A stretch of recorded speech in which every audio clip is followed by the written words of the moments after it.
Hello guys, আসসালামু আলাইকুম। আমি প্রতিদিনের মতো আজকেও রান্না করেছি।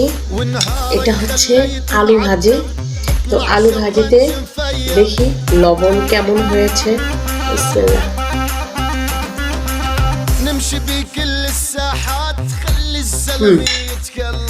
একেবারে পারফেক্ট। এটা হচ্ছে মগজ ভাজি।